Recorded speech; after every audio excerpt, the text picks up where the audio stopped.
You are now listening to SOPHISTICULTURE, a podcast by OBSCURAE Productions. If you enjoy this episode, please consider buying us a coffee. Your support helps us continue bringing you our coverage and episodes, including the podcast, our articles, and our TikToks. The link is in the podcast description. Thanks in advance. Yeah, let me take a sip first. Go for it. We have all night. Because, I mean, are you going anywhere? I'm not going anywhere. No, just kidding. You're making the same. Oh, you mean like are you referencing the Taylor diving into the stage, or are you referencing the window like I did yesterday? I was absolutely referencing both of them. Of course, yes. No, totally. I don't know what you're talking about. What was the third thing? No, both. I said both. A secret third thing? Maybe. With the original reference, what were you thinking of? I was thinking of the window. God damn it. And then you said the Taylor Swift thing, and then of course, Oh yeah, no, don't get rid of your credentials. You totally yes. Oh, by the way, I do also have my street cred. I didn't go, but I have an amazing friend that got me one. So Stolen Valor. What's Stolen Valor? It's just sharing in the community. And, in the community. I'm in the community. I'm in the community. She's in the community. Yay. Okay, let me go back. Found White Horse, and I must have been like 12, 13, maybe not 13. But I remember it hitting so hard because I don't want to give this guy any credit because he doesn't deserve any. But the reason why White Horse hit so hard was because I had been experiencing similar feelings. Imagine me at 12 years old, relating to White Horse. But it was for me, the thing with Taylor Swift is from the beginning she's created the space that allows, in my opinion, every woman and every,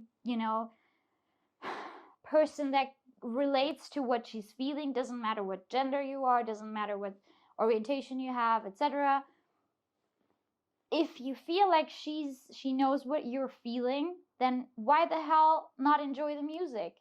That's what I love so much about her music, because I experienced it, at least, that it was like a very weird time. You're a girl, but you're not allowed to quote unquote girly things. Like, ooh, you like pink. Oh, you're like, no, you have to be a tomboy, or you have to reject things that are stereotypically girly, feminine, whatever. Yeah. Coke. I'm sorry. Okay. And Allah. And Slay Valentina. Okay. Oh my god. Wow. I did this. Are you fine? Okay. What's the problem? I don't know. This is for you, Kokisha. Yeah, shout out Kokisha. Shout out for you, Courtney. Kokisha. We know you watch. We know you watch. No, don't expose my Delulu. The girl. Our Delulu. Period. The girls on TikTok, to be fair, not just you. All the girls on TikTok. This is gonna go on TikTok. Oh yeah, it has to go on TikTok. It's gonna have some clips. I mean, this clip is gonna end up on TikTok at this rate. I can feel it through the future. Yeah, no. Yeah. Oh, shout out I did not think this through. I did. We'll talk about it later. Oh no! I won't tag you. The girls will never know. I'll just say Celeste. They go, ooh, Celeste, and then it's like, okay, she goes. Arriba. That's not Arriba. I can say it. I'm part of the community. Okay. Not you. I was gonna say, if anyone said it, that's such a microaggression. Ooh, Celeste, Arriba. I've experienced those microaggressions. Oh, baby. But it's fine. Even I know I'm white. Everything. I know that. Okay. You don't need to tell me. I don't get to feel bad. Actually, I know what I look like. Okay. Oh, this is evolved. Not us talking about Taylor Swift and now okay. Latino politics, Latino colorism. I mean, it is a topic. It's true. She toured in Latin America, so it kind of applies. Very well. There you go. First time she toured in Latin America. Was it? Yeah, it was. How did she leave it that late? The Eras tour was the first time she ever toured it. She went to Brazil, I believe, around the Red Tour or the Yeah, or Okay. Speak Now. Okay, so I was like, But the 17 thing, years of music, she's- she never went once. She's wanted to, but apparently there's always been conflict with the stadiums or the managers. Right, fair. We Okay. don't mention the old one. I know what that means. Because, to be honest, the label shit was the only stuff I was tapped into 24/7 because, like, that's my fixation. Like, I fixate on the industry. And like I told you, I wanted her to go independent. And then she signed with Universal. And it's fine. She seems happy. And I don't, like I said, like I said to you, if she didn't want to fight, if she wanted to have some, she had been through enough. Like, if she wanted to just chill and then that is what that is. Anyway, so. Okay, yeah, my story. Yes, your story. Yeah. My experience. Tell your story, Valentina. You need to stop. I'm so sorry. Because I will do the bit as well. And then we never stop. We'll get stuck. Yeah. And then you don't have any footage. It's true. I'm glad you caught the camera, or we would have been so screwed. But what was happening? It stopped recording. Oh, okay. Is it recording? Yeah, it's recording now. I see the red on the right-hand side. No, just kidding. Yeah, and so it was. I remember this so vividly. It was like the first time I felt that my feelings were valid. I was allowed to express my feelings. Yeah. I was allowed to, to just like what I like. Yeah. And it doesn't matter if it's girly, and I could just enjoy it. Yeah. And it's, it's just about, essentially was a lot of acceptance and validation, I guess, at the end of the day. I love that. Is what it was. And because I remember even in secondary school, almost at the end, I was the Taylor Swift girl. Love it. Iconic. Oh. Look at them now. Like, what were they banking on? Eat your words. Jason Derulo. Who were they going for? Who were they like standing? Like, oh, Skrillex. Can I say it? Go for it. HS. Can I say it or no? Well, I mean, is he selling out Wembley Stadium for 4 nights in a row? More than 4 nights. It was 5 this time, wasn't it? It was 8 in total. 8 total, but 8 total. I'm talking about in a row 5. Oh yeah, for sure. Yeah. Like that's a feat. one day maybe for him. You know, we're rooting for you, sir. we hope you get there eventually. You know, I mean, but you know, honestly, at the end of the day, it's interesting that the 2 biggest tours of the last year or 2 have been headed by women. I think stadium tours are pretty much the exclusive domain of female artists. I don't think men really have what it takes to mount a performance like that. I think very few have been able to at any level that can be sustained. This is me. I'm baiting people here. This is the point. I'm baiting people. People don't get that when I do that. Like when I'm on TikTok and I'm being like, because some people don't get it. Because I'm and you're just like, I sometimes I am also. Really? Honestly, I mean, let's have the conversation. I mean, when men make it to the biggest stages over the longest periods of time, they usually have to be in large groups, you know, like Rolling Stones. And shout out to Queen. I mean, if Freddie Mercury had gone on a solo tour, I think eventually if he'd been allowed to, you know, if the AIDS crisis hadn't happened and he hadn't passed away, he would have been selling out Wembley Stadium as a solo artist easy. But I think it's the domain of people who can actually put on big, flashy, flamboyant shows. And if you're not a big, flashy, flamboyant artist, with all due respect to all of the girlies, you may make it to Wembley Stadium once, but I don't think you'll return. I don't think it's easy to continue because you need to have a show that you can mount on a, like, you showed me the footage of the Eras I tour. filmed almost everything. That I arrived late. You were filming on an But iPhone SE. And 2022. at you know, you weren't right next to her. You had a bit of distance. I was in block 110. You were at a distance. Row 26. I still remember. You remember. Speaking of Harry Styles.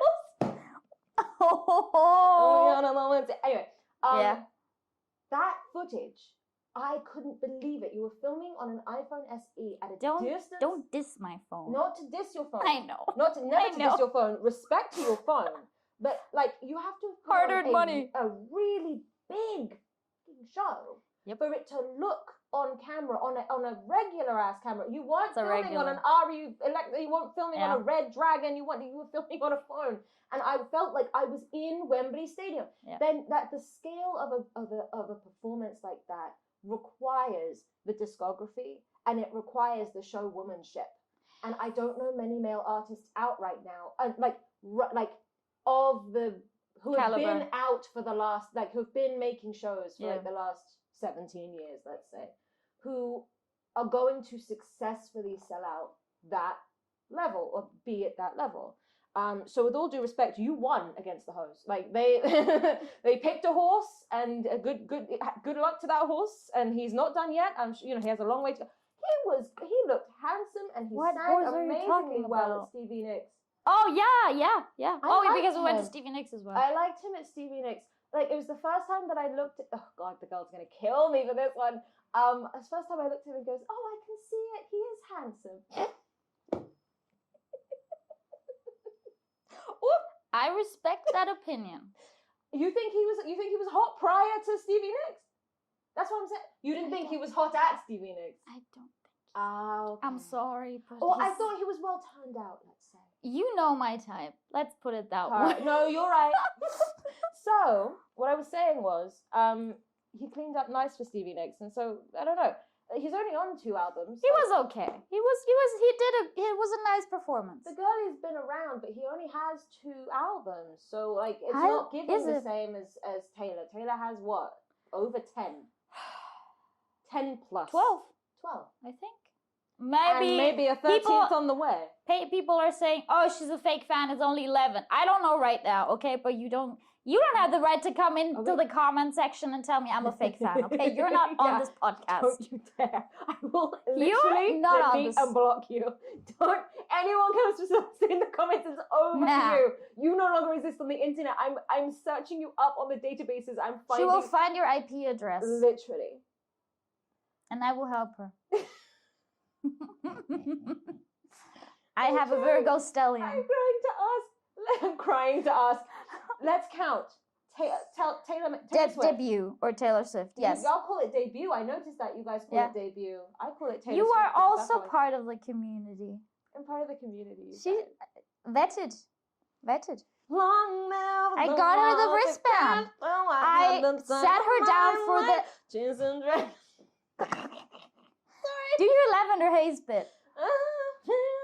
It's such a good song. She loves the song. She's been singing it non-stop. It goes so... Midnight might be my favorite album. I think so too. Bar for bar. I know. Track for track. I know. And till 3 a.m. version, okay? Not any of that truncated stuff. She needs to just... No 3 a.m. version? Yeah, yes, that. Oh, I was like... Not the small Okay, version. okay. The big version. The everything version. You had me there for a second. I want the everything midnight. Okay. Nope. Pickles, tomatoes, lettuce. Salsa. I want the everything midnight. How does the meme go? Tomatoes. Peas, tomatoes. I hate you. Why would you bring that up? Cucumba. No, that was so iconic. I love that man. Loved him. I love him. I loved him. That is never a parody. That is always an homage. Always an homage. He ate that. And this He ate that. He literally ate that. What are we doing? This podcast. What are we doing? This is a trailer. What are we doing? This is not sophisticated or culture. It's just Yap. I mean, we said this is Yap Central. Don't look at my legs. Yeah, you don't get them for free. No free legs. No free legs. They're shaven, freshly shaven today, but no free legs. Yeah. Okay. Yeah. You know what? Where were we? We have lost the plot. Maybe I'm thinking maybe it would help us actually to stay focused if we do friendship bracelets. No, because I will start just talking about the friendship bracelets every 3 minutes. Nor clear. Okay, wait. I'm trying to say. Oh my god! I'm trying to say. We're counting albums. Oh yeah! Debut. Fearless. Speak Now. Red. 1989. Reputation. Give me 1 second. Lover. There we go. Folklore. Evermore. Hey. Midnights. Midnights. TTPD. TTPD. See, it's 11. They were gonna call me a fake fan. 11. But question is, You're a fake fan because you didn't even watch this far into the video before you commented some mean shit. Ah! Caught you. You see, we got there. Which means that if you wrote it, you didn't get here. Ah! Fake fan. Fake fan. No, Valentina. Not an ally. Oh no, I was about to say something even worse. Say it. Homophobe. No ally, homophobe. Okay. I hope you can't see my sock. No, you can't see. No, my I don't socks. think you can even see the friendship. Friendship. Okay, yeah, we're doing it. A few beads in this little, but they're actually. How do you say this? She took a song that was so. Oh, so you are doing it. Well, now I feel like bad. Not whether we're not doing. We set it up. And you said it at the beginning, so we have to do it. Yeah, anyway. we literally have to do it. Otherwise, it's like not even the thing that we promised people we'd do. It's fake fan. It's giving fake fan. It's giving fake fan. I'm gonna do Lavender Haze, and I'm gonna do Of Lavender course. Haze, Pink, Purple, Blue. There we go. Lavender Oh, Haze. this is what I was gonna say. Go. Oh no, she's not bendy. It fucking bendy. It doesn't fucking bend. It's not fucking bendy. By the way, I learned don't do them too tight, and then you can undo them, redo them so that you balance them Look out. at her. Look at her. I'm part She's of the community. I'm part of the community, you guys. She is. Okay, I'm actually gonna take the blazer off and put the mic. Keep Give me- talking. Just you keep the podcast going, otherwise the podcast will stop. Okay, so what I was gonna say is the question is because she did Taylor's versions. Taylor's versions. Taylor versions. Taylor's versions. Taylor's versions. She knows. I don't know. She knows. She knows which one's the right one. Duh. Do you count because you could also count the Taylor versions as additional albums, or do you just swap them out? I swap them out. You swap You them know out. what? Okay. Because that's what honors the fact that she doesn't own the originals. Yeah. So you just go, no, Taylor's version is the version. No, I know. I Correct? do that too, but Right. I thought we were talking about like counting albums. I think we're counting Okay. time. Because Okay. even the Taylor's versions are technically happening in between album cycles of new shit. Correct? Yes. Because TTPD, and then prior to that Midnights, that's 2 years. And then prior to that Folklore and Evermore, that was about two-ish years. Folklore and Evermore were like boom, boom. Yeah, it was So I 6 don't- months between. Right, and then it was about 2 before Midnights, because that was 2022. Anyway, so you were talking about how she gives you license to be yourself. Yes. And it's interesting that I felt that but then it wasn't from a Taylor fandom perspective. It was Yeah. from an outside Taylor, the phenomenon perspective. Yeah. I felt that I couldn't express my feelings or connect to the feelings in the songs because I felt that they were being written for an ideal version of a girl Yeah. that I couldn't be. And what you helped me come to terms with recently is that I've always known that she's not writing from the position like she's the coolest girl because no one would. But I think especially with the recent context, the Taylor's versions with the added songs that give you a wider breadth of what was happening at the time and the new work, you're starting to get an idea that so much of what the early work was giving a lot of what incredibly iconic artists do, which is they take tragic moments and they find the nuggets that are going to become the fantasy, that are going to become the moment it hit me. I'll tell you, I was watching the Eras tour in preparation to be a good friend to you with my mum, and no, not with my mum. The first time I watched it all alone because I'm that dedicated. And there came a point where she said, when she was about to perform something from Evermore, she said, "You know, I Champagne made Problems? this." No, this was when she was Is just it in on- front of the house. This is maybe before. Is not it be- Betty? I think it was before I Betty. think it's Betty. And yeah. she says this thing where she's like, oh God, brain's switching off. I wrote this album and it was kind of a bit of a fantasy because it would take me like something. I was no longer a millennial woman covered in cat hair watching 700 hours of TV. I was a lady frolicking through the forest with a candlestick. I was like, oh, you're doing it. It's not that you're living it. You're making it just like all the rest of us. Like when we live vicariously through the songs, so are you. Yeah. Mind blown. And that was when I was like, oh, and I could see the door. Yeah. But I wouldn't have gone through that door if I hadn't felt like, let me try and understand this because my friend loves this woman and loves this art. More importantly, she loves this art. It has really nothing to do at that point necessarily with whether you're into her as a personality. You were into the art, and that means something to me, that my friend that I respect is into that art. And I go, okay, well, then there's something here to glean, even if it's just observational. And then when she said that, I was like it was like a magical portal opened and it was purple. Of course, it's the lavender haze. There was smoke coming out. And then I listened to Midnights. Now I've told you that I don't know why, but I've never really been a fan of Jack Antonoff, because the girls, when I say the girls, I mean me and the audio engineers. Wait till the end of the podcast before you comment. Don't comment shit until the end, because I will get there and we are friends, I promise. But me and the audio engineers would chat shit, especially around look what made me what look oh,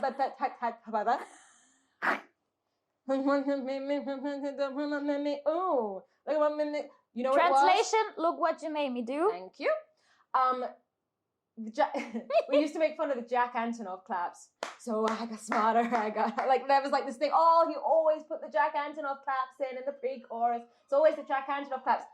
When I listened to Midnights, I was like, oh, he might be one of the best producers of all time, because you hit that first song, Lavender Haze, and you're like, oh, it's a really good opener. This sound may have never been made. Like when a producer is good, what it is you feel you've never heard this song before. Yeah. And even when you listen to it again, you go, I've never heard this before. When was the last time? And when will be the next time? And especially as a producer, you then get the added thing of, how did he do this? Like, maybe it's very simple for the nerds to have all the plugins and they go, oh, I know what that is. I'll start setting on freaking sketch cassette or whatever bullshit. But I was listening to on that 80 synthesizer of right, and it's like, okay, great, congrats, you know it. But can you fix a bicycle wheel? So neither can I. But at the very least, you know what I'm thinking. What? If my grandmother had wheels, she would have been a bike. I just had to make that one. Sorry. No, it's my favorite. You know it's my favorite. I know. You know it's my favorite. Oh. Anyway, so I listened to you hearing Lavender Haze in your head. Yes. That bass line and the weird sample that hits immediately. And then those drums on Antihero. That synth on Karma that keeps breaking apart at the beginning. And I'm going, Jack Antonoff ate this shit. He may not have done all of it, but he's on all of it, which means that the sound that unifies that album is him. It's sonically cohesive for the Swifties. You told me about that. I remember Miss Americana. Okay, so I have kind of essentially. Oh, sorry. Finish your point first. Been an undercover Swiftie the whole time. I watched Miss Americana and I saw that. Yes, Midnights is sonically cohesive. Oh, they're gonna eat this up.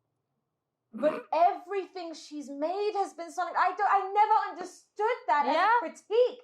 These are the same people that critique. I think you guys need to know the alternate perspective from the nerd, the music nerd, specifically female music nerd, because the men they've been there, done that. They're gonna do what they're gonna do. They believe a certain way about how the industry is meant to happen and who's meant to be successful and who's not meant to be successful. But we've always had an issue with the legacy music review system because it has no room for genres that are dominated by women and queer people. Duh. The one time you're allowed to look at my tits. The thing is that if you're going to try and explain these, if you're and only recently, only post TikTok, have we gotten to the point where these outlets can look at Brat by Charlie XCX and critique it properly. Look at Chapel Roan, Rise of a Midwest We love Princess, Chapel Roan. and critique it properly.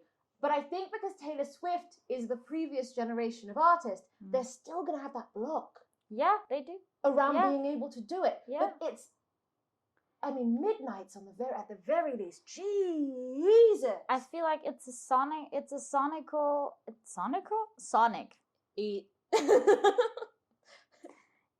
Yeah. It's a sonic equivalent to how Taylor Swift was for the longest time, already when she was, a full-grown woman, still looked at or seen as a girl. Yeah. And it's the same thing, I guess, with the sound of, oh, but like she's Taylor Swift, she can't do that. Yeah. I think it's like, the same thing. I mean, she's clearly going for something on Tortured Poets that is of a mature level that these people should fucking eat up. Yeah. And did they? They don't get it, and they just... Of course they don't! Ah! Drives you nuts. Continue. No, it's fine.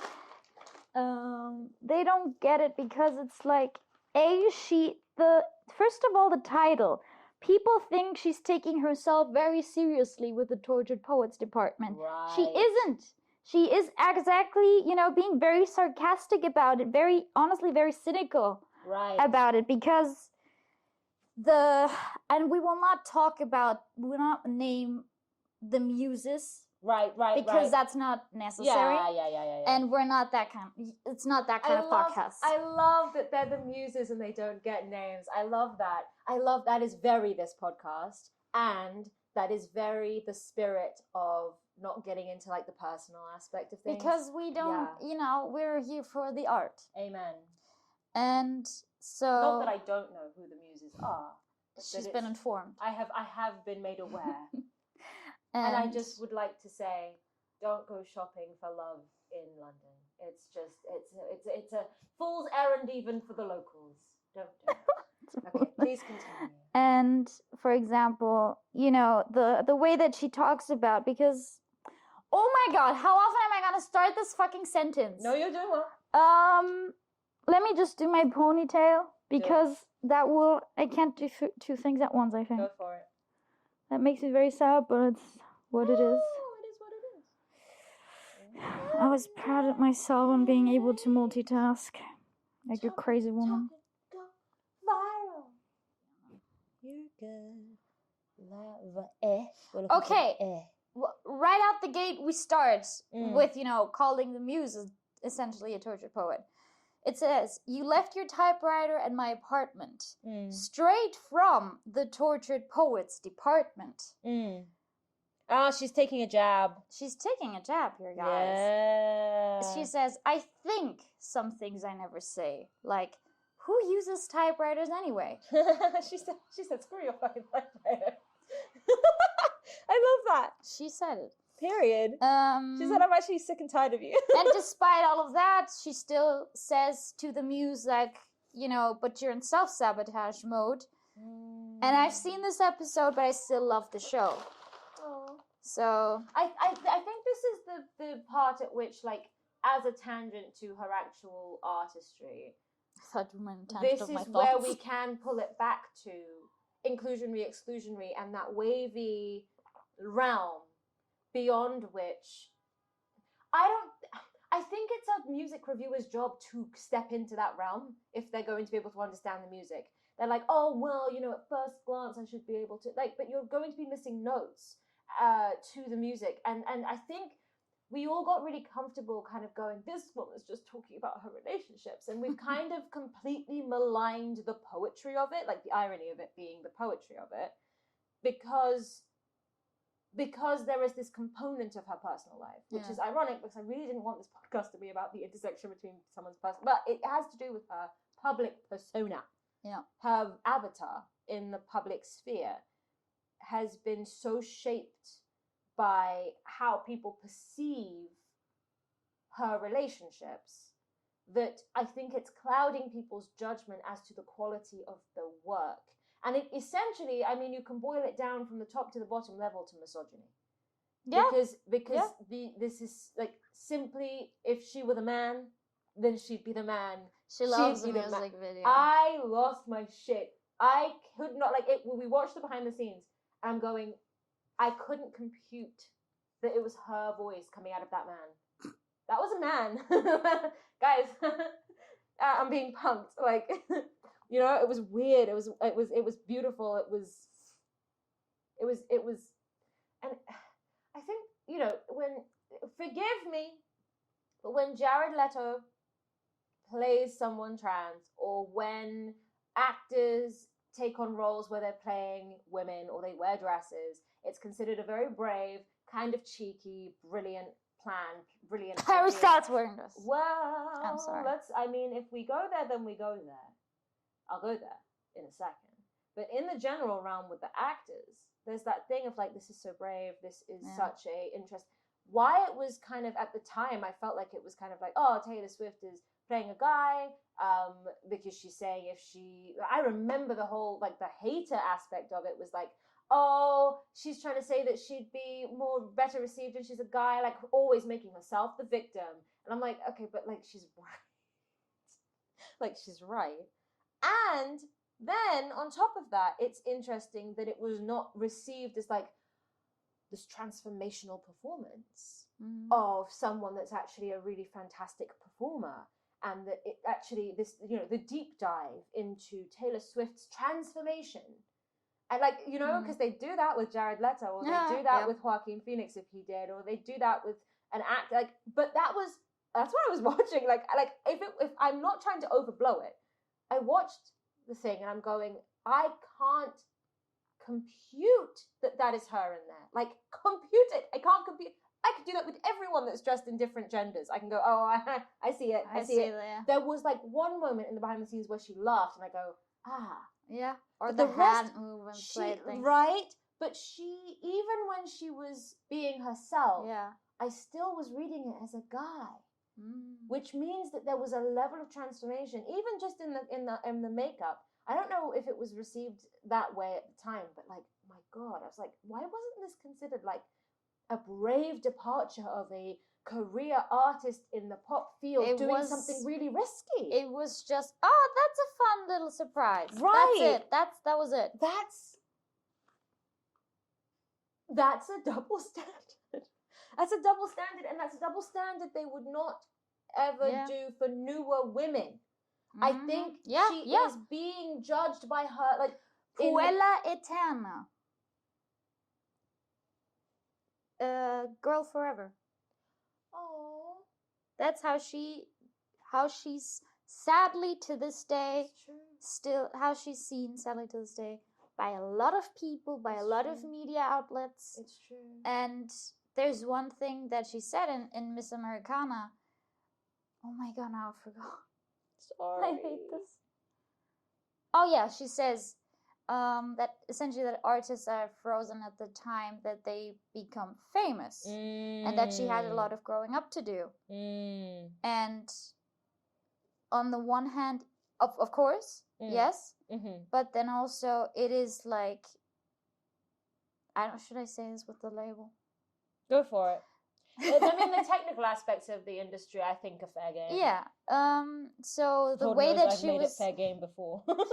The way that she was marketed was, oh, she's this girly girl, and as we can see in the vault tracks on the new Taylor versions, she was already a grown woman, or she was much more mature, or she had a much more reflective. She was much more capable of reflection than it was let on. Yeah. Then people assumed that she was or capable of. Yeah. And then it was always like a surprise if other artists collabed with her or like talked about it. Oh, she's so nice and she's like so down to earth and this and that. It's because she was the whole time. She had been that way. Yeah. But it's just because of the marketing, the way that the label wanted to push her forward and everything.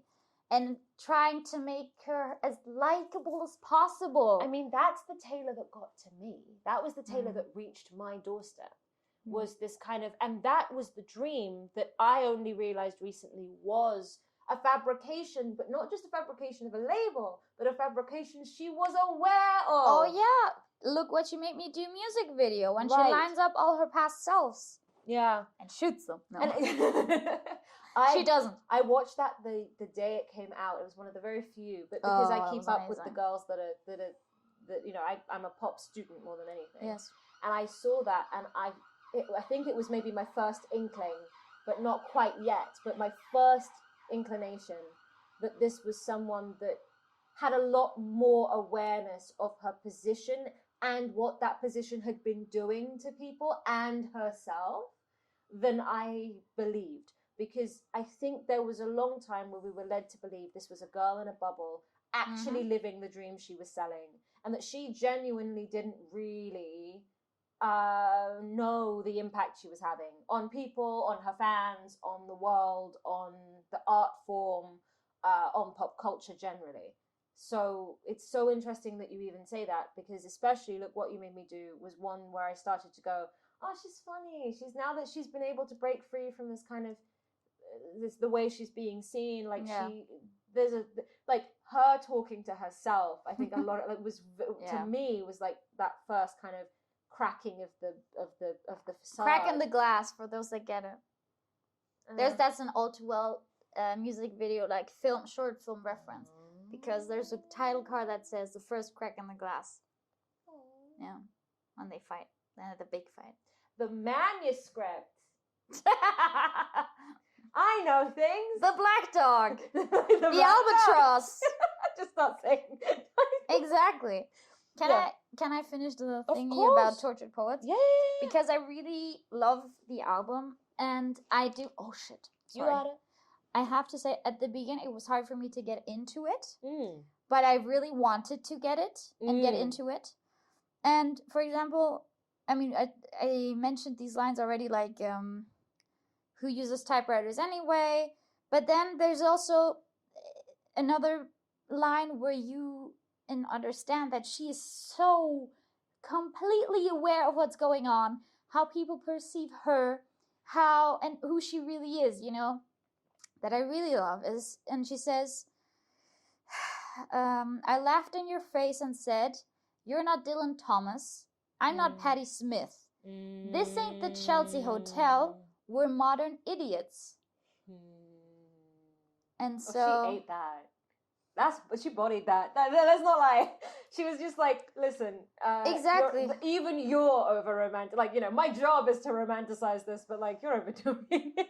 Exactly. That's beautiful. And I think that is also an aspect of her personal image that she manipulates really. And when I say manipulates, it's not manipulative, but it's like manipulate, like an artist manipulates their medium. She manages the aspect of her within the male gaze. There's this idea that she knows how she's being seen by any given muse. She will either play up to it if it's a flirty, if it's a positive song, or she will start to warp it, derail it, recontextualize it, if she is trying to explain the end of something, or if she's trying to articulate the end of something. And I want to bring it back to that realm that exists of the outside perception of this artist who, in my mind, like, especially once I heard Midnights, I was like, oh, that's an album. Like, it doesn't really matter how you feel about her as a person. That is an album that might be a masterpiece. And it won Best Album of the Year at the Grammys. It's her third Best Album of the Year. Sorry.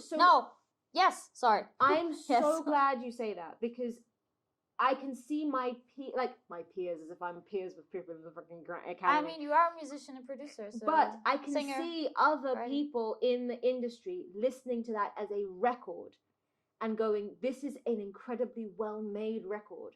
And as far as I understand, very few hands touched the pie. Like, it was like Folklore and Evermore. There were only a couple of people involved. Very trusted, you know, inner circle. Which is... in most inner circles. I have no issue with multiple collaborators. Everybody has this issue with Beyonce and all there's 50,000 people on the album. But it's about who you've brought on, when you've brought them on, what contribution. Yeah. And I think she's really good at giving credit where credit is due. Because I think the reason the list is so long is because there are people that have been involved that maybe didn't make the final version, but who were integral in getting it to where it was, right? And that's and she's getting people paid by doing that. But I think with Taylor, specifically with Midnights, there are sounds on that record that are immortal. Like, I'm thinking specifically Mastermind, Bejeweled. Antihero, Bejeweled, Karma, Lavender Haze. Mm-hmm. Like, when you watch Karma performed on an iPhone SE,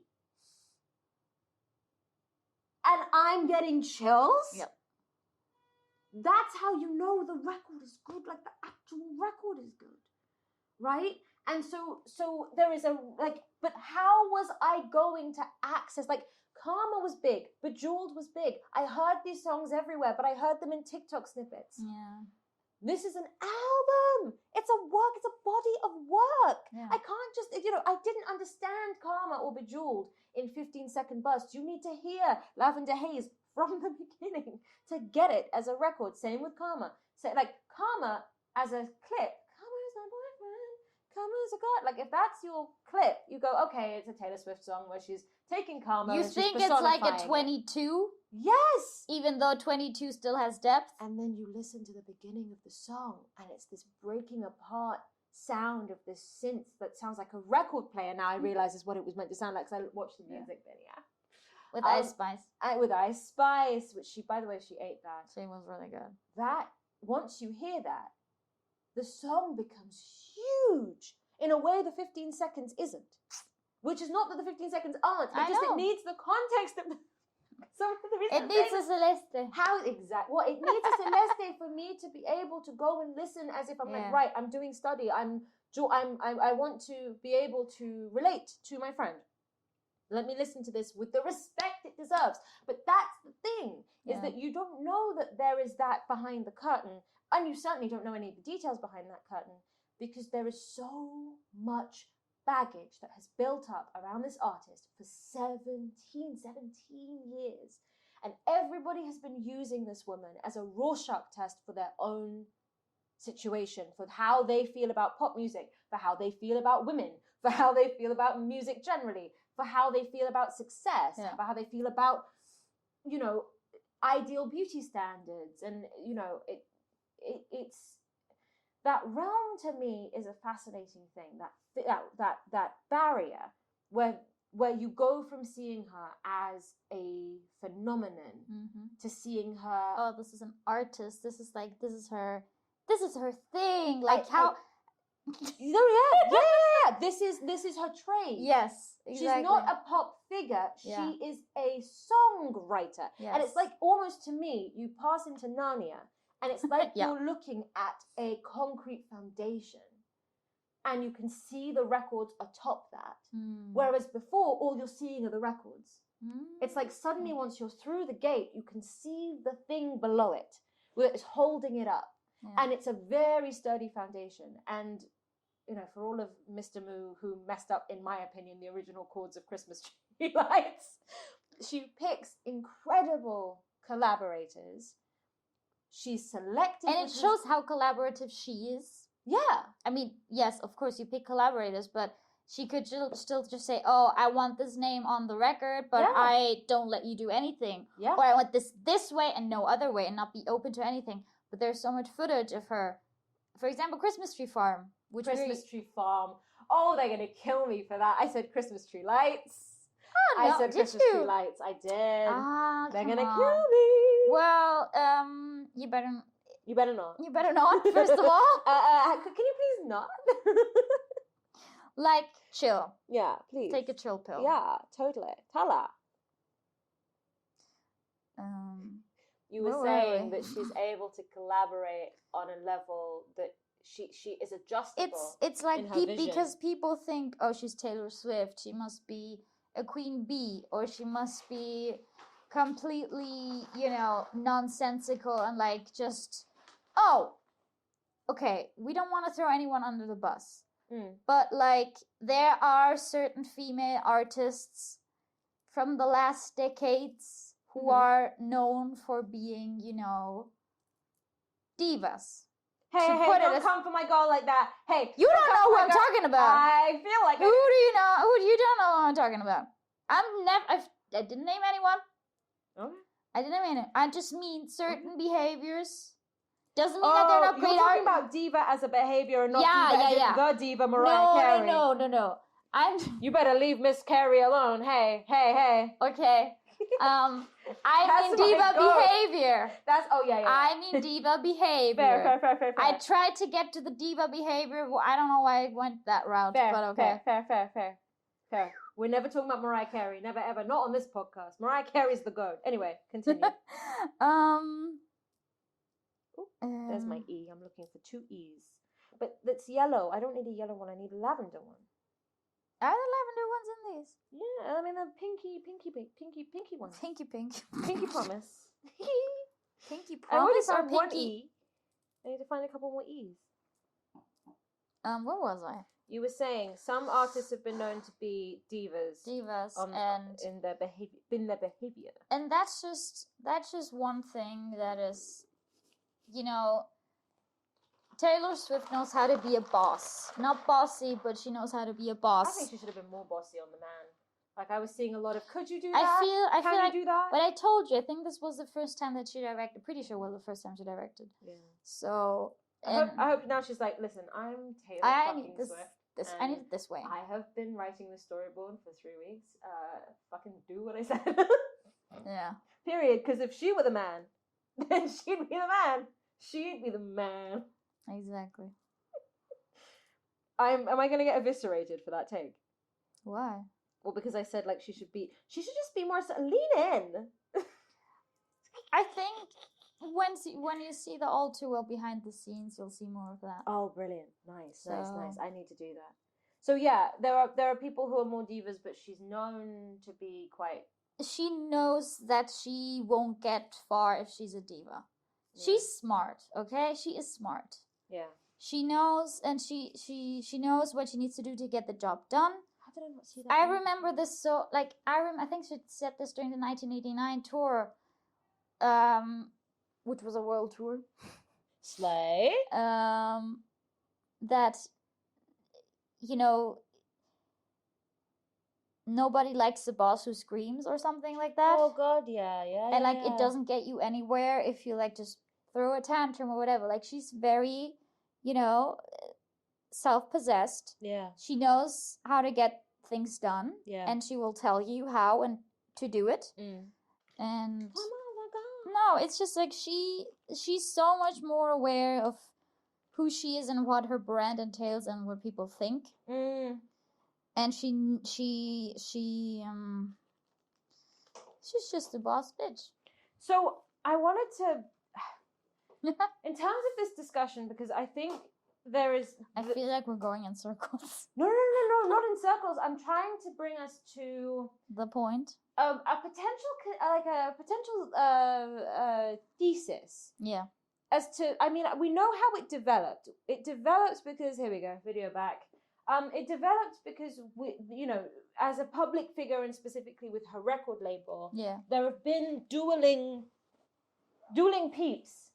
Doula peeps. There've been doula peeps. Doula peeps in the house. People.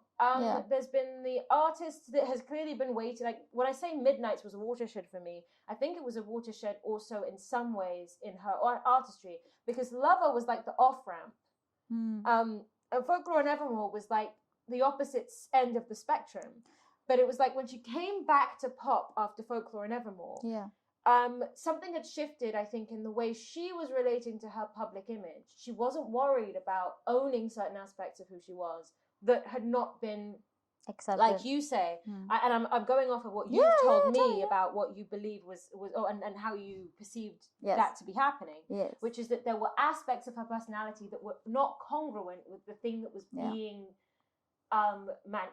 manufactured. Sounds so trite. Like, but it's what was promoted. What was built. The personality that was built, and the personality again that you could see from the outside, the albums, the worlds, but you couldn't see the foundation. And I think we're reaching a point, if I can listen to Midnights and see the foundation without you explaining any of the stuff behind Midnights. It wasn't like you had to explain Taylor Swift. Do you also feel that since Midnights, we were saying this while we were watching the footage. Ow! No, I didn't. Good. It was just like, I wanted to ask you, because you said this while we were watching the footage, and I want to explore further.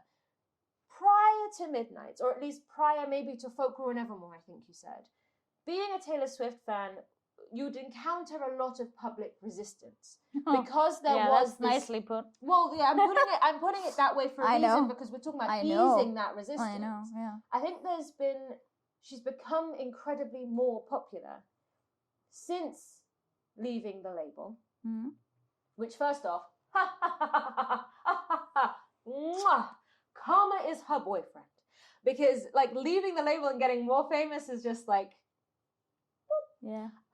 But the reason I'm bringing this up is specifically to do with, we watched the footage and I said, I feel like Midnights took Taylor's, like I was mentioning that it was. HMV had never put I'd never seen them put a banner up welcoming an artist to the city for their tour. But out came this big banner with the Tortured Poets album visual on it. It was profitable for HMV to spend that much money on a banner welcoming her to the city, because the Swifties would come and buy stuff. It would be this big promotional moment. No, I'm not saying that it's like, a cash cow, but like she'd never been that big before. People may come back and say, actually, UMNIA, do you remember? They've done it for Red and they did it for this and they did it for that. I was like, okay, fine. But I found it interesting that it was hitting my consciousness now. That she had gotten so big that the world was welcoming Taylor to London. The city of London is welcoming Taylor Swift to Wembley Stadium. And I'm going, like, number one, slay. Because again, we're not talking about personal lives, but she owns the city now. Like she does. Whoever else may live here, it's not their city anymore. It's not their city anymore. And I hope you know where you are. I hope she doesn't see London as being like a burnt bridge, because I think this city loves her a lot more than it is willing to own any of those other people. I don't think there's as much hate for her here, maybe even as there are in any other places. There's a lot of love for Taylor Swift, like we've been hearing her going back and forth under my window all weekend. But I say this in the context of, I was just organizing my beats. Lover was the off-ramp.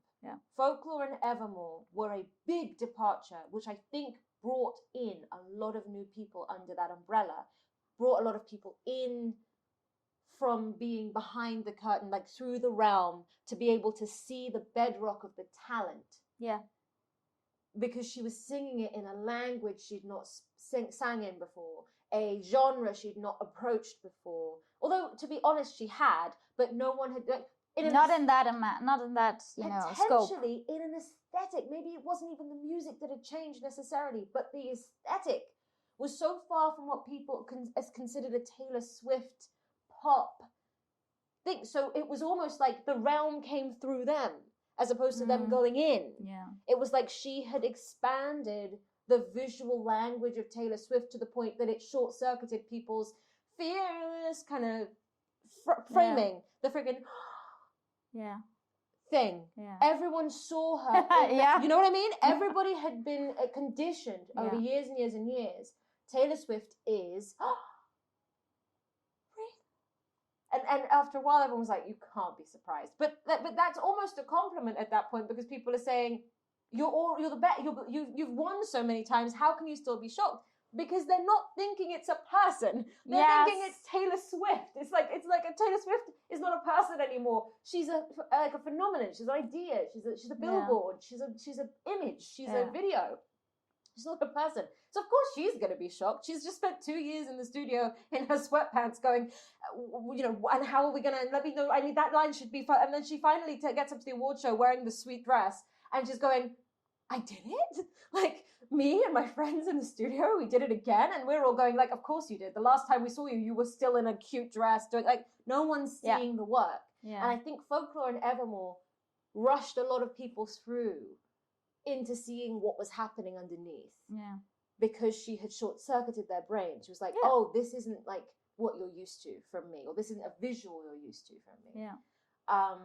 And she wasn't so, I'm not saying it wasn't beautiful, because Folklore and Evermore is some of the most beautiful visuals, like, of music. But it was decidedly unpolished, considering her previous work. It was so much less polished. It was rustic is like a boring word. That's how you describe a tablecloth. Right. I'm sorry, that sounded mean. It's not the right word. It's not the right word, but you know what I mean. I'm approximating the word I'm looking for, which I can't find. But that, I think, unpolished fit really, especially when you compare it to something like 1989. Yes. Which the gloss is all over. Well, I think 1989 was her last big high. And I'm not saying that Lover and Reputation weren't big albums. We will talk about that in a second. But they were big albums and they were good albums, very good albums. Can you pass me the cord? Of course. But and the scissors. But I think it shocked a lot of people out of their sense of who she was. Yeah. And out of their normalcy, out of their feeling of normalcy. Oh, Taylor Swift is done. Yeah. Taylor Swift is going to do, but she may change from album to album, but at the end of the day, it's the same woman underneath. And I think there was a seriousness to Folklore and Evermore that people were, on the outside, weren't ready for. Whereas I'm sure on the inside, it was like, you know how I react. You say, you're like, finally. This is the aesthetic. Hey. Sound I've been waiting for. You know, and then Midnight's her return to quote unquote gloss, decidedly less polished than 1989, than even Lover, in my opinion. Midnight's has grit. Like, even just in the production, let alone the visuals, grit and dimension. And I mean, I told you with Lavender Haze, I was like, she thought this up while she was high. Like, it's giving she smoked some Swede, and she was like, what if I was in like, Karma. Karma was the one. What if I was like the Hills? The what? What if I was the Hills? Oh, yeah. What if I was in Ice Spices in the Sky? Yeah, and we like lasso the moon and Saturn. Which is a callback to 7 in Folklore. Right? And like, what if I was in like one of those sand timers? But like, I'm both at the top and the bottom. Because it's like, it's trippy. It's like I'm both the time running out and I'm gaining the time back. Oh, she's gonna love this. She's gonna love this whole thing. Who, Taylor? It's gonna be, I like this girl.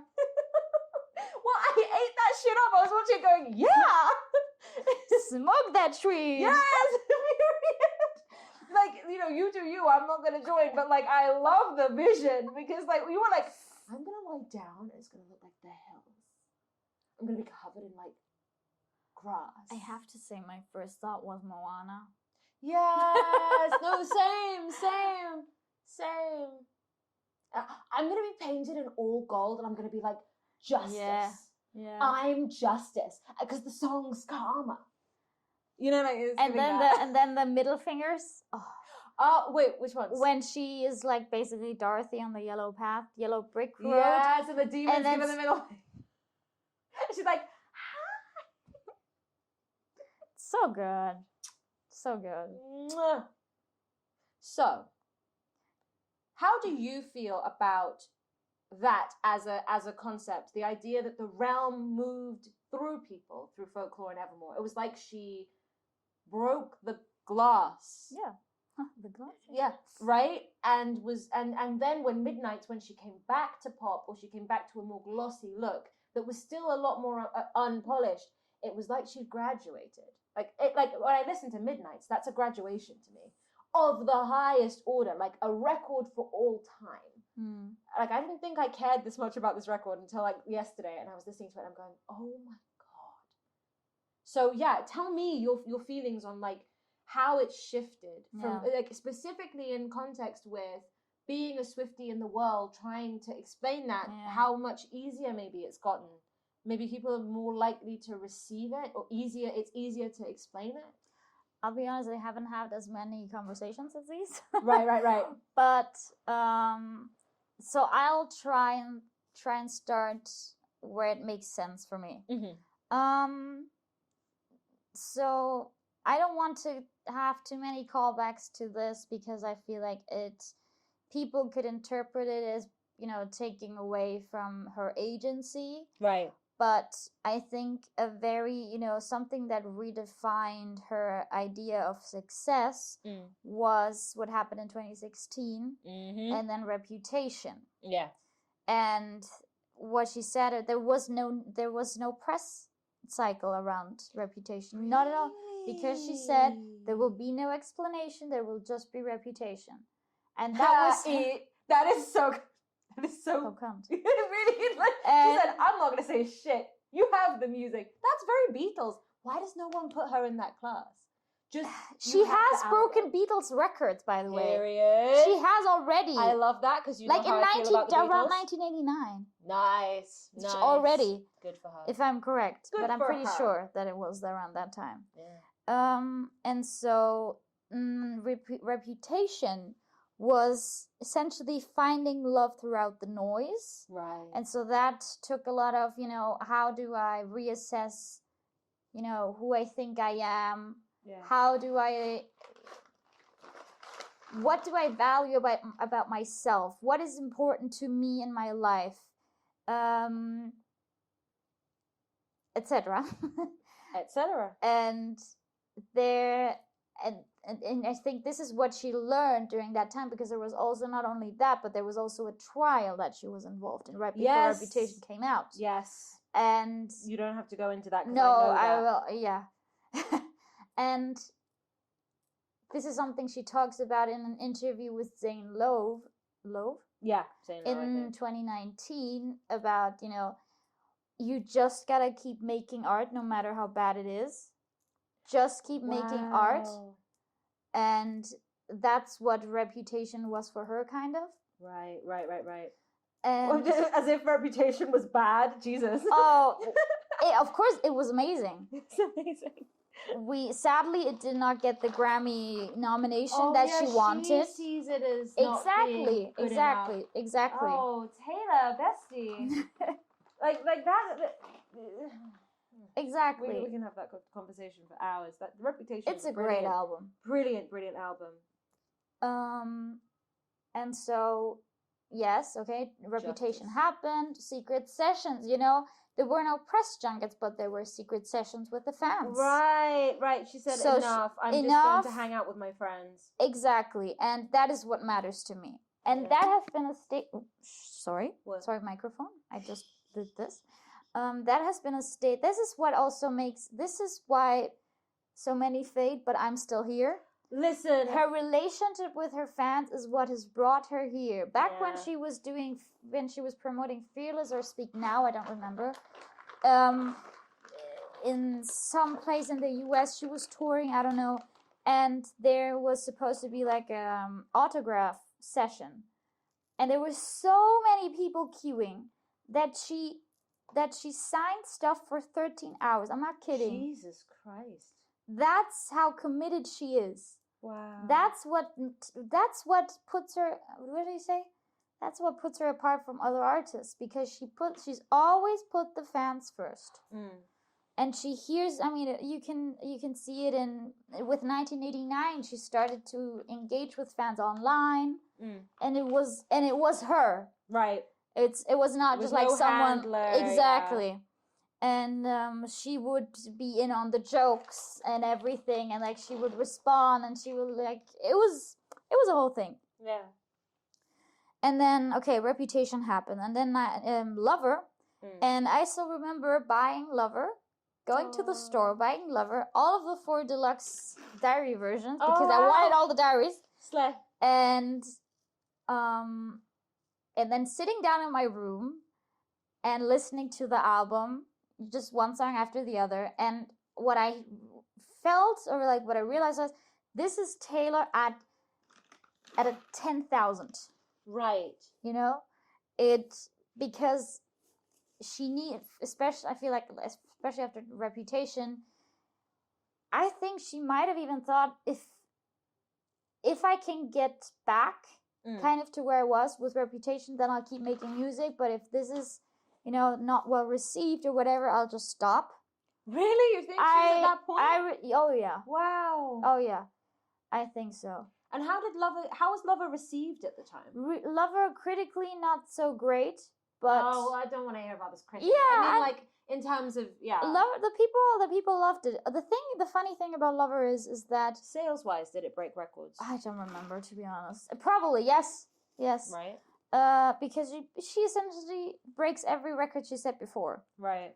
And Which is what I'm saying. Every time she initiates new people, like if you're an artist and you have your one-trick pony, after a while, people don't turn up for the next album. Yeah. But if you have a solid foundation and each new wave of people goes through the realm and sees the foundation, they're in now. And the new album is going to be fascinating to them. And the thing is that what she's been doing for all this time is her craft is what's in the forefront. Yeah. At the forefront. Yeah. And that is what keeps pulling people in. I mean, she was nervous, or she heard, I think, online that people weren't sure when she went pop with 1989 that maybe the songwriting wouldn't be as good. But she said, no, the songwriting will stay the same. It's just, trying a poppy sound. Yeah. And I mean, it has to be one of the most successful crossover. She has to be one of the most successful crossover artists ever, or the most successful crossover artist ever, because she still retains her country roots. She still storytells. She's still beloved in Nashville. Like, hugely. Yeah. And can you pass me the beat? And these ones? No, these ones. And she's managing to make proper pop records, like proper, it's undebatable. Yeah.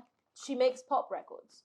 And that's never a slight with me. It's always like the highest praise, because pop, I think, is the hardest genre to nail, because everything has conventions, but pop always changes.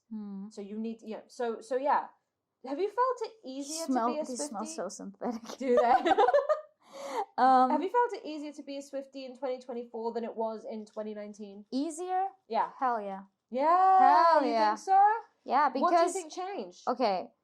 Lover, this is something that the fandom says, that she's not great at picking out singles. Right. Because... Really? That's fascinating. Because, if you remember, when Lover came out, I think, the first single was Me.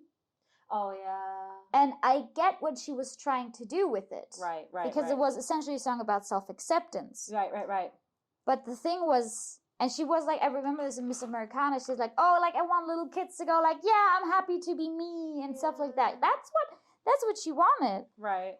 This isn't the one I wanted. Swifties will get that one. That's when she had her LASIK surgery, and then, okay. On Jimmy Fallon. Look it up. We're getting a Swiftie 101 masterclass today. For free! For free! All of it for free! Here on the Sophisticulture podcast. Exactly. I don't think I even said the title at the beginning. we were reacting so You'll put it in. Yeah. There. I'll just, I will. I'm going to do like a sponsorship post where it's like, this is sponsored by me. Because we haven't had sponsors yet. We don't have sponsors yet. So this is sponsored by Obscure. Exactly. Anyway, continue. So it's been easier. And you think it's because? What was the last thing I said? You were talking about the singles. Because she had, and I mean, if you have a song like Cruel Summer on your album, but you don't make it a single, and I get why she Wait, it wasn't? It wasn't a I single. felt like it was. No, it was you know how it became a single. How? Last year. Because it got so popular because of the Eras tour. That people just streamed. I felt like it was big, but okay, here's the thing. Okay. Miss Americana and the Heartbreak Prince and Cruel Summer were the songs I picked off Lover at the time. And I was like, good. Those are mine. So I thought they were singles because I made them singles. That's why I realized how they were actually singles. Sorry. Yeah, no, so is it easier now? It's I keep asking the same question. Oh no. Oh no. Where were we? So is it easier now? Yes. Oh my gosh, So this is such a long-winded answer. Right. But I'm listening, and I'm not at all disrupting with my bad issues with focus. I'm a very focused person. I'm never an issue when it comes to focus. What was the last thing I said? You were saying she's not good at the picking singles. This is not me saying this. This is what I've heard, Swifties say. Yes.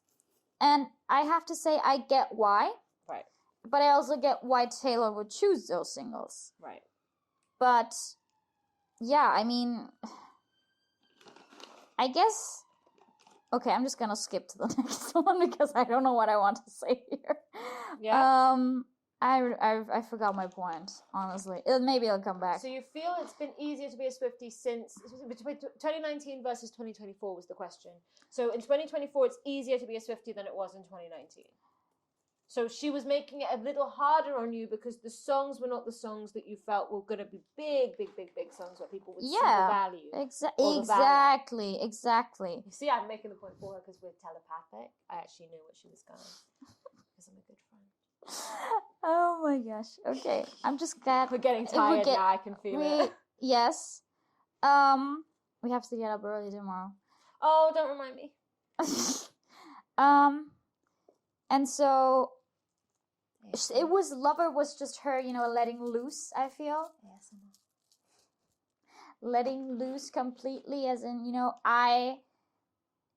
she was happy during that time. Now we know, obviously, because she's made it clear that there was a lot of anxiety during that time as well, and you can hear it on the record as well.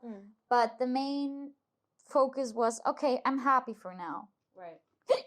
Sorry. And I don't like this beat. You don't like that beat? That beat. I want a different color. It's the wrong color. Color. And so, oh my God, why?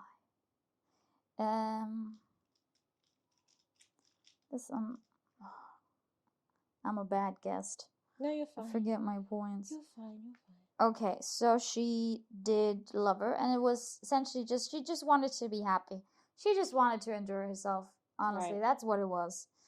And so we had Lover, and it was great. Some people say that it's their least favorite album, but you don't know fun. If you say that, you're not fun. Sorry, but it's the truth. What's the line on Me? That thing she shouts before the bridge. Counting is fun. Yes, or whatever it is. Spelling is fun. It's something like that. Yes. Something is fun. And they bullied her into taking it off the album. It's not on the album? No, it's not. They bullied her into. Oh, she ate that. It was like she was being so like just happy and cheesy and corny, whatever. That's I think the issue. This is the realm. Everybody thinks that when she's being cheesy and corny, they think she's being sincere. They think she can't see it. They think she's stupid, and they do. They think that's all there is to her. That's what I'm saying. There's this weird thing where people like can't see her as like someone that's and aware. They don't want to. They just don't want to see her as someone who's, you know, a person. Oh my gosh. Guess also, what? Taylor Swift is also a person. I think, do you know, I remember the discourse around Taylor Swift is fake. I remember. I remember the discourse around Taylor is fake. Oh, Taylor's fake. Yeah. This whole thing is fake. This earnestness is fake. Yeah. And I have always had like a sensitivity around, oh, this earnestness is fake. She's not really this earnest. She's not really this honest. Like, you know, but that all ties into, I believe, the politics around the demonization of naivety and the demonization of innocence in pop culture as being dangerous. Like you should always, and then I get on my soapbox, I have to be careful. You should always be someone that is trying to be cool, and being cool means being not naive, being worldly, and so you should be as worldly as possible as soon as possible, and especially young women should be as worldly and jaded as possible as soon as possible. Number one, because otherwise people feel that, you know, from one end, oh, you're going to be a target, and on the other end, oh, you're making everyone uncomfortable by you know, not getting it. You don't get it. And I think that's part of the reason why Red back in the day really stuck with me, because there was something about when she sang, you'll go and hide away and find your peace of mind with some indie record that's much cooler than mine. And she was basically saying, like, that's a fucking rude thing to say, but you feel you're allowed to say it because you feel you're allowed to dunk on me because I make records about my feelings and because they're earnest and Yeah. honest. And sometimes my earnest, honest truth is happy. And sometimes my earnest, honest truth is, you really wounded me in these specific ways, and I'm going to be dead honest about what they were. Yeah. I'm not going to hide it in frivolity. I'm not going to cover it up for you. I'm not going to sweeten it up for you. Yep. You hurt me like this. It hurt a lot that you were like this to me. But the reason I'm bringing this up is that there is a politics against being happy, against being joyful, and against being naive. Yeah. I've noticed this in myself. Like anytime I'm earnest in a way that makes people, I don't know why it makes people so uncomfortable. And this brings it all back to, you know, she gives you the space to be whatever, to feel whatever you're feeling. Yeah. Very, very honestly and bluntly. Yeah. There's no obfuscation, there's no poetry to it. Sometimes she will just say it. She says, I don't remember if this was an interview or whatever it was, but she said something like, I remember maybe it was Miss Americana, but I don't remember right now, that her songwriting was labeled as a trick instead of a craft. Yes! Yeah. And I think there is this inherent cultural suspicion when people are too earnest, women are too earnest and too honest in their art. Yeah. It's like almost like, oh, well, they're trying to be manipulative. They don't actually feel that way, or they're not actually expressing something honest. Yeah. They're trying to manipulate the reader, the listener. Dear reader. Yeah, right? And like I think also the fact that Tortured Poets is so inspired by just straight up like literature. It's so inspired by literature that I think there is this callback to all the mad women of literature prior, where and I still have to listen to the album again. There's still going to be references that I've missed, but essentially it helps to put her in context. Because the Emily Dickinsons and the Jane Austens... They're actually related. Emily Dickinson and her are related. Oh, that's cool. Yeah. That's really cute. I love that. I didn't know that. Came out recently. Not too far ago, but... But like it was a recent development. Yeah. I'm having a real issue threading these. It's like every couple of them... yeah. There's a fraying. I literally just cut the fraying just now and it's now started again. I know. Anyway, it reminds you that at the time, these literary legends that were women that were talking earnestly about the feelings and emotions of women were considered naive, were maligned, were not taken seriously, not just, because they're women and they're talking, but specifically because they were women talking about female women's feelings. I feel like I've monopolized the beats. That's not what I meant to do. You haven't monopolized the beats. I wanted to do it like this. Otherwise I would have...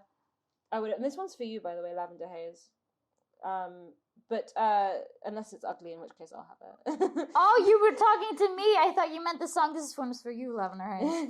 No. I thought that was what you meant. No, this friendship bracelet is for my friend. Aww. It's for my friend.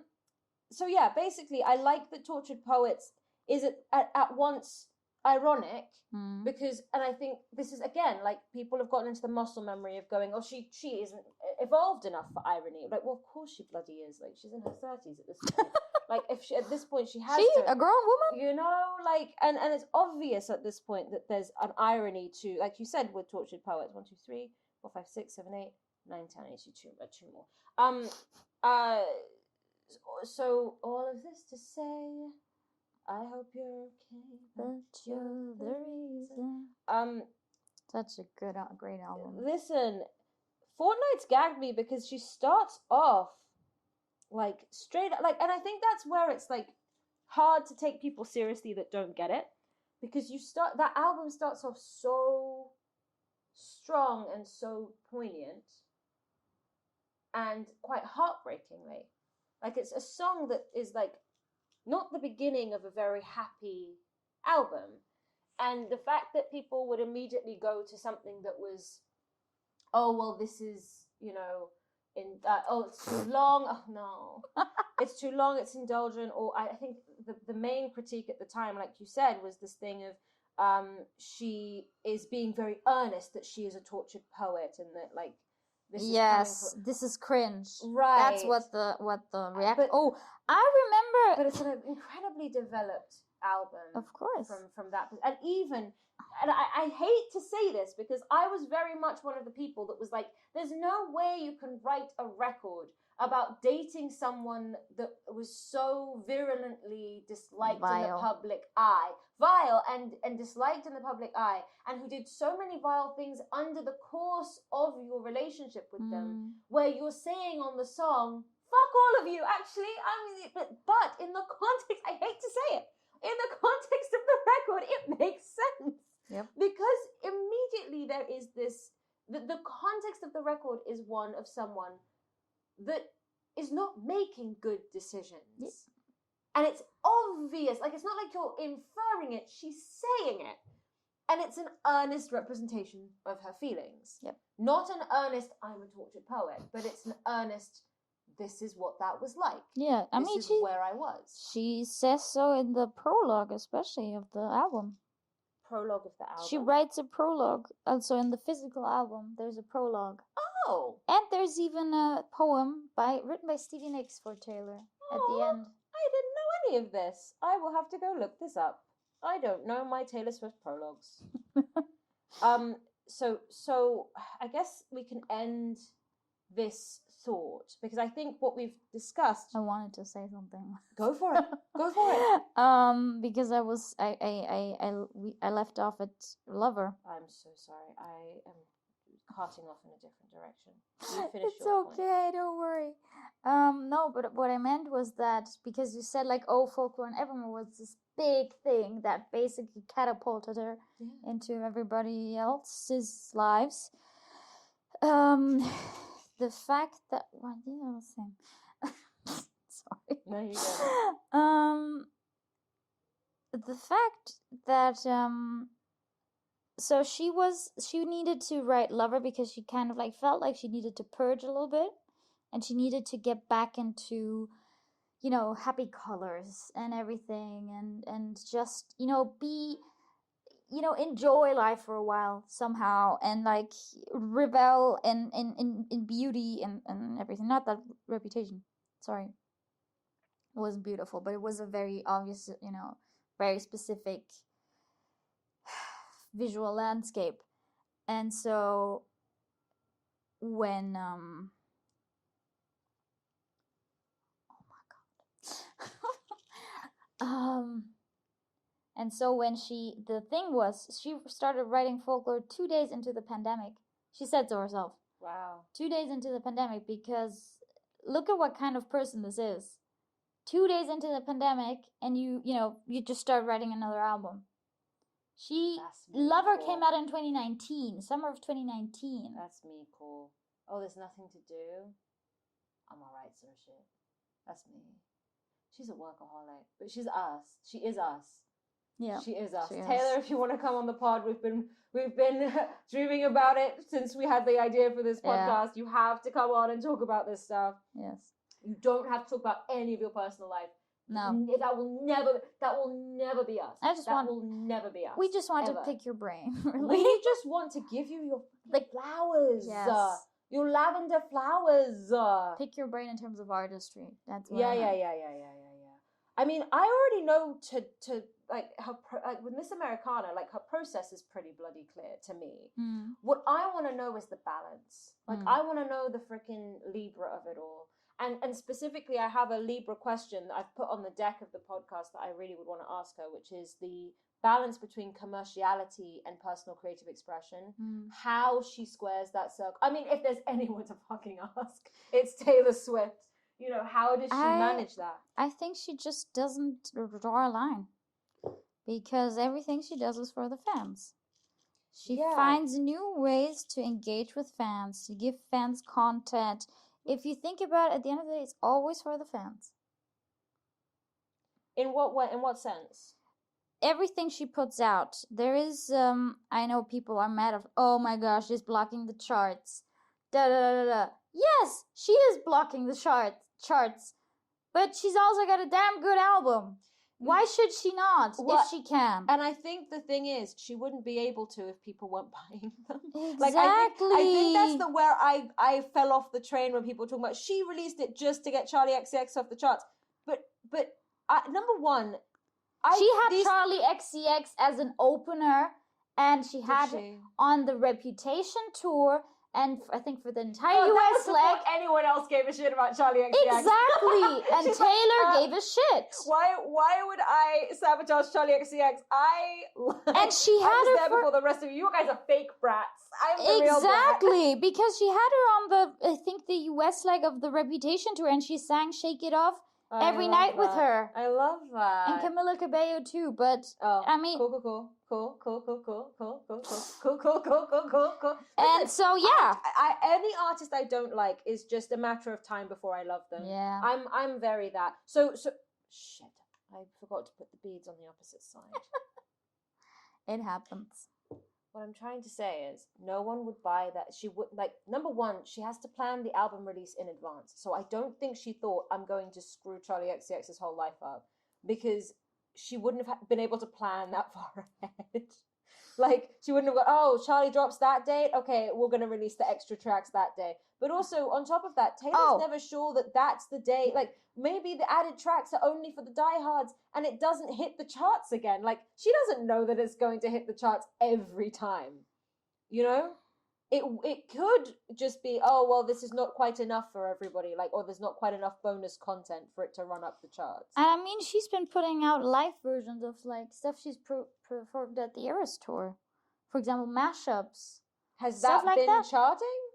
That she's been putting that out, but I don't know if that's been true. Which proves my point. She can't have put it out to mess with Charlie XCX's chart available if she's not even sure whether or not it's an album that would chart, whether or not it's an album with enough material in it for people to warrant buying it all again. But what else was I going to say? See, people love to pit two bad bitches against each other. Period. And Taylor had her already on tour with her, so there's no reason for it. I don't know if you saw this, but people at Charlie XCX concerts started chanting "Taylor Swift is dead" or something. Yeah, and Charlie told them to stop. Yeah. So yeah, and they thought Charlie was talking about her when she said true artistry or whatever. She was talking on Brat. She was saying it's really nice to make a return to true artistry or true artists, and tortured. The idea that Charlie XCX in her era of loving women and bolstering the rest of the women in the music industry would have some kind of vendetta against the one other woman in the music industry that's helping other women in the music industry doesn't make any sense to me. Can you give me the this one? Thing? Yes, and the scissors. And this one? And this one. And this one. Oh, it's the same color. I can't undo this knot for the life of me. Should I? Give me. I'm the one with the nails. Let me see if I can. Oh, you did a very good job. What? Why don't you do the easier knot than this? Why did you fuck it up, Omnia? No. But this just looked very complicated. It's two different knots and then a knot on top of that one, because I don't know my knots. So we're not. Oh no, I'm not gonna say it because it's gonna turn into a dumb joke. No. Go on. I'll tell you later because this is family friendly. Is it? I've said the F word 4 times. Yeah, the F word is one thing. Oh, okay. Okay. So this sounds much worse than it is. What was I gonna say? We were saying. I just meant. Oh, did you manage it? No. Yes, I'm doing it, but go on. Okay. We were talking about. I can't remember what we were talking about. Ow, my leg. No, that's not what we were talking about. We weren't talking about your leg. Yes. So, what I really liked, you know what made her write folklore? Obviously being bored and feeling like I need to have control over this. Right.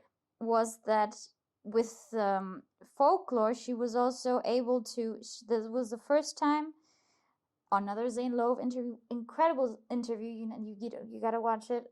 She did it after Evermore came out, and it's mostly about Evermore, but also about folklore. And she said that this was the first time where she felt like she could write, but not have her personal life be at the forefront of it. Right. And kind of like be free from that. Right. And I think that's also what changed people's perception of her, because they were like, oh, you're not just writing your boppy bops about, oh, I love this person. No, I hate this person. No, you know, that kind of stuff.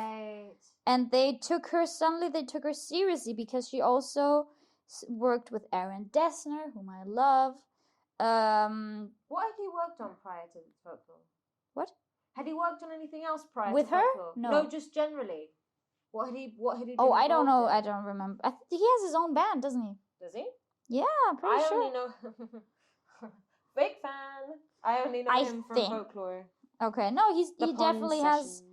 Didn't he work with Bon Iver? Did he? That explains it. I have to say, I think the records he's involved in are really beautiful. Yay! Thank you. You're welcome. Thank you. Another one. Thank you. Okay, brilliant. So you've done this perfectly. So that I know. I'm sorry. We're almost done. No, it's just We need to wrap this up. We do need to wrap. No, this up. I'm fine now. So let's wrap this up. How are we going to wrap this up? So we're talking about the inclusionary and exclusionary politics of Taylor Swift. And we've discussed how somehow the boundary of who is included in the Taylor Swift moment was expanded after the departure from Big Machine. Yes. Where she was able to regain a sense of being able to explain herself in the public eye without it being defined under a marketing lens, and instead rehumanizing herself almost through a departure in maybe the music aesthetics when it comes to things like folklore and Evermore, and then certainly with Midnight's a level of maturity. What? Can you give us? Sorry. Sorry. Just pointing. We've gotten to that point in the night where it's like no more words. No, we need to save the words for when we do the actual talking. True. We can't waste them on the friendship bracelets. Okay, sorry, go on. Yeah, so I guess our final theory of the case is this woman has gotten huge as an artist now. Wembley Stadium, night after night after night after night after night. Incredible performance. Just magical. Right? Magical. There's no other word to say it. Talk to, quickly, like at the end of this, talk to that experience last Saturday. And in terms of inclusionary politics, specifically how you feel in terms, because, you know, you're in terms of you as an artist, in terms of you as a lady in the world experiencing Taylor Swift. Yeah. I know Britain is not the friendliest, so it's not like you were looking around and going, I'm around my people, because Britain is very like, okay, we're at the Taylor Swift concert. Okay, Taylor Swift concert's done. Okay, I don't really know you, so I'm not really going to, there's less of that. But what there can be is a sense of inclusion within her world that she's creating on stage. I'll tell you what it is. The fact that she has the song, You're on Your Own Kid. The fact that she has a song called You're on Your Own, Kid. I've got the beats in here. And that's also on Midnight. Oh my god. Now that hurt. That hurt. I'm sorry. No. Oh my god, no. I hope I don't bleed. Oh no. Do you want to come in a bit? No, I'll go down. I think that's going to make it worse, because when you sit up, you're going to hit it again. Come in a bit. No, but then I'll hit this. Anyway. I haven't been hitting this. There's a distance. I'll just not move. I'll just not move. Okay, we'll just make sure that when you get up, you're really careful. Yeah. So the thing is that I feel like the thing that changed a lot is the song You're on Your Own, Kid. Yeah. Because it created this tradition of friendship bracelets, which if you go by yourself like I did to this concert. I brought some. We literally did some friendship bracelets right before I left, and when you don't know the people around you, but most people will be, they want to swap friendship bracelets as well. So it's just oh, hi, how are you? Would you want to swap friendship bracelets? Da, da, da. And it's just like, it's a nice thing, and, it creates connection. You don't have to keep talking to each other the rest of the night. But, of course, I met someone who was also, after we all left Wembley, that is also another thing. After we left Wembley, people started, singing the songs. And I sang as well. Nice. And it was just, this camaraderie, sense of camaraderie, and, we're sharing this and we're looking out for each other, kind of. There were a lot of people who were, non-Swiftie fans, I call them, because, they like the music, and I'm not dunking on anybody, but they just don't, they will maybe look at you a little bit differently. Yeah, they're normies. They're normies, the locals. And Yeah. that's completely fine. Go to the Taylor Swift concert if you enjoy the music. Yeah. But it's just a different kind of sense of belonging, I guess. Yeah. And so that is one thing that I feel like has brought... I forgot your question. I was asking in terms of... I'm sorry. You may not feel necessarily... The inclusionary politics specifically of interacting with her as a show.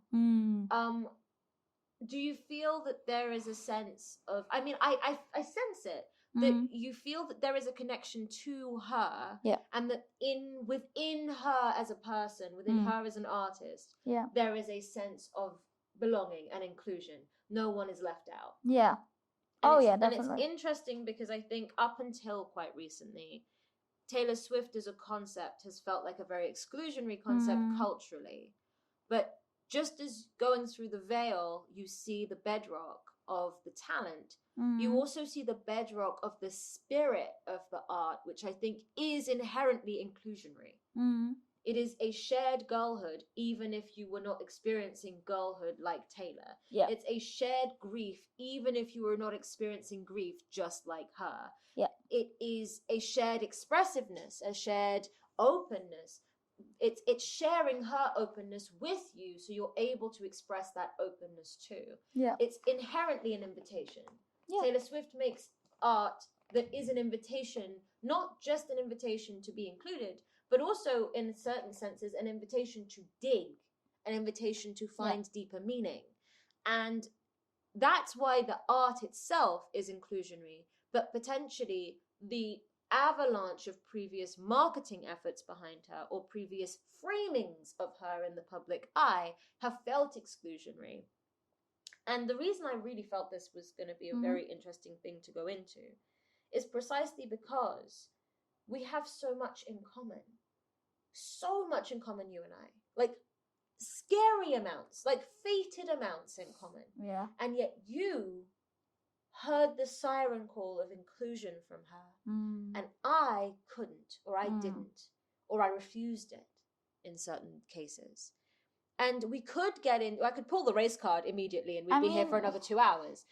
But I don't think that's it. Okay. I think what it is that I had a preconceived notion of how to interact with Taylor Swift because I always knew that this was also going to be a career I wanted to pursue. And in service, because of that, the volume of the voices the voices that were talking and framing Taylor were louder to me than her.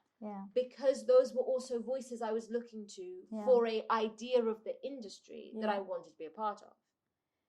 So I wasn't hearing her as much as I was experiencing her within the arena that was pop music that I wanted to become part of, that I wanted to get into. And I feel a sense of grief that I let that be the case for so long, when there was this woman, this bedrock, this inclusion sitting there the whole time waiting for me. Not gonna cry. And, even if you do. And listen, so sweet. Listening to Midnights, just feeling like I was never going to be able to make up that lost time. I was like, oh, it's all, the train has left the station. I can be on it. I can follow it. I can watch it. And I'm included in people, but there is still going to be this thing of like, I never tweeted a snake. I never, not once in my life. Very proud of you. Not a single. It was never that I was sitting causing the issue. Yeah. But I let those voices be loud enough to stop Deter me. you. Yeah.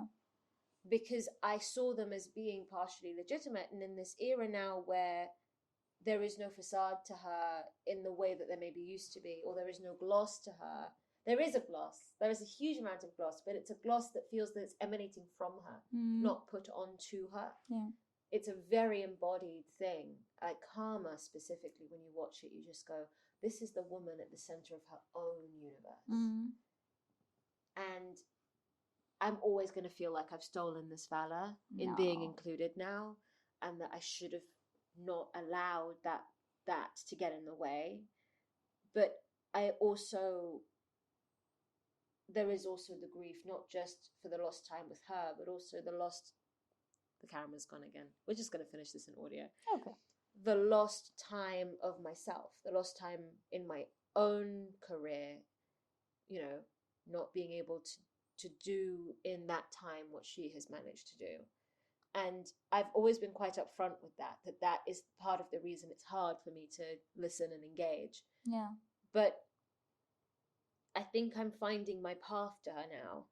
And I think it's so interesting that we have become friends, and that you never needed a path. You could immediately, you didn't have those voices louder than everything else.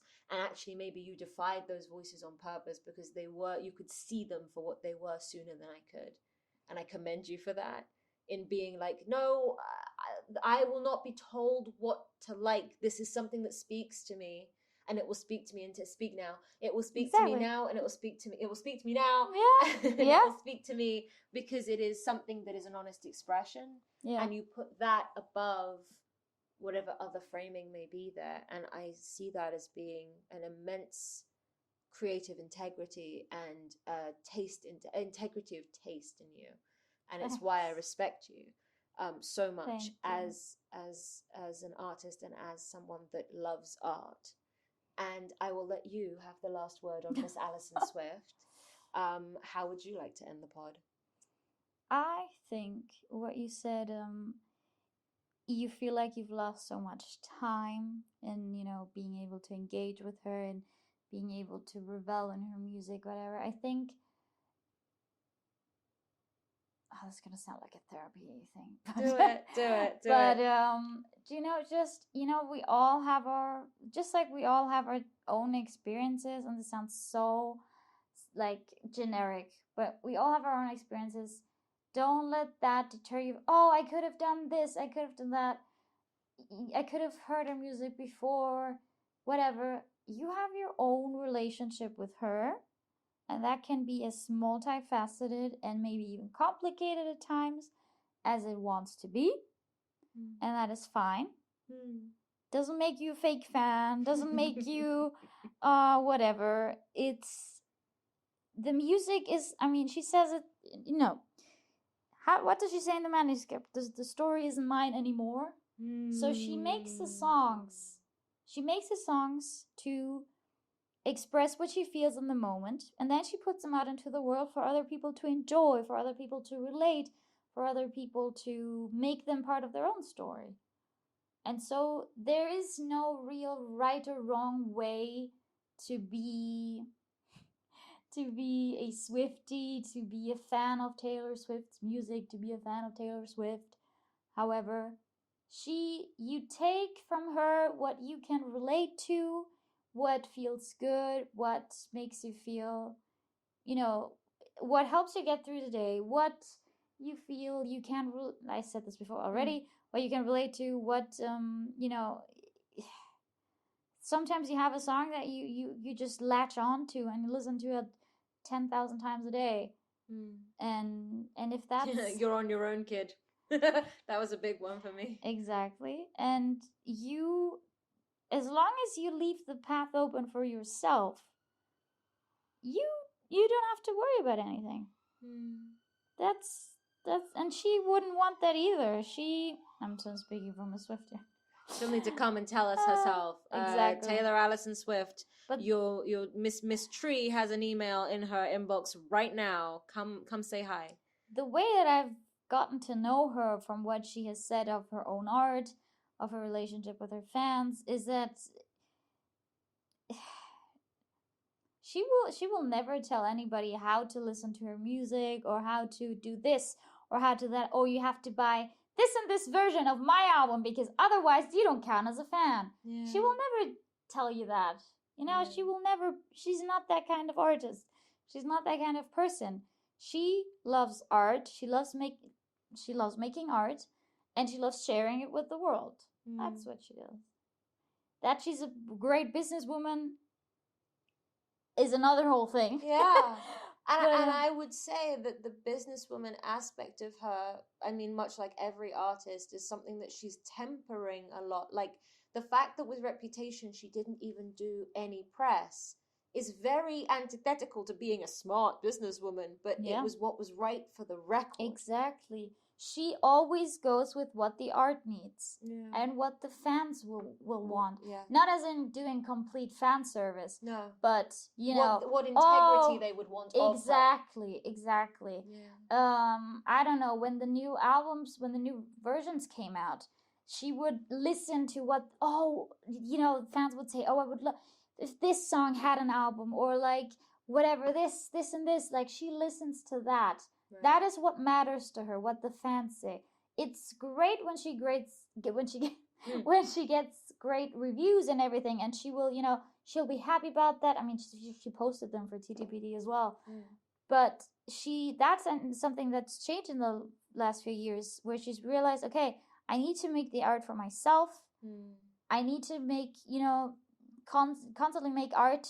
And I think that it also took away the pressure of making a great album if she stopped every 2 years, because you used to like every 2 years put out an album. Yeah. But when she decided, okay, I'm just not gonna stop creating. Yeah.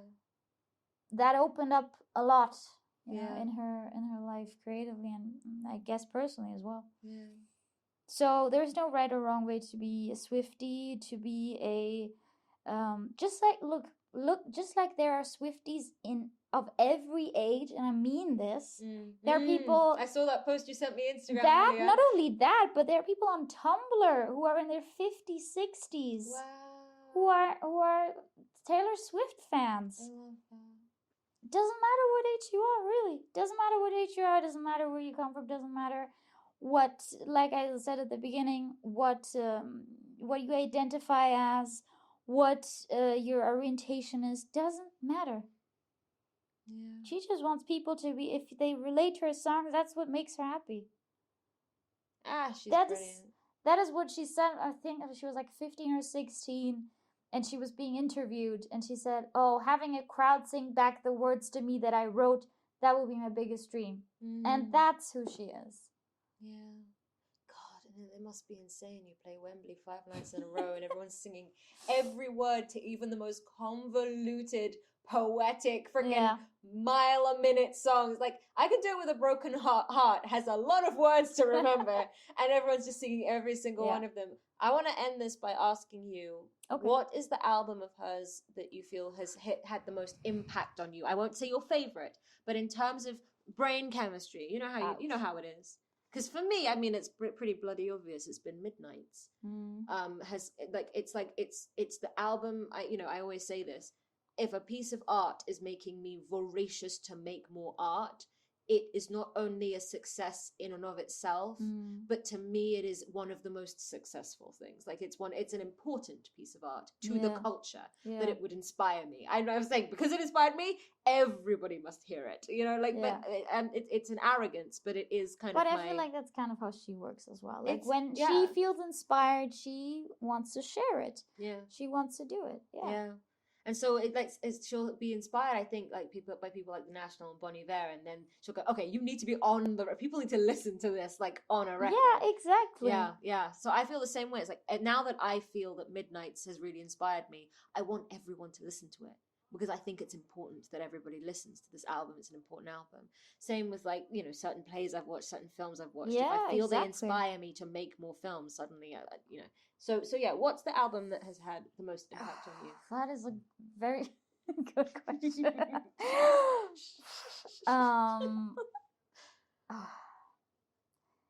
In terms of teenage or more recent? I think overall. Oh, that's hard. I think overall, you may have to weigh them both against each other. Because if I said teenage, I think it would have been Red that changed my brain chemistry. But Midnights has done more to my brain chemistry than Red did at the time.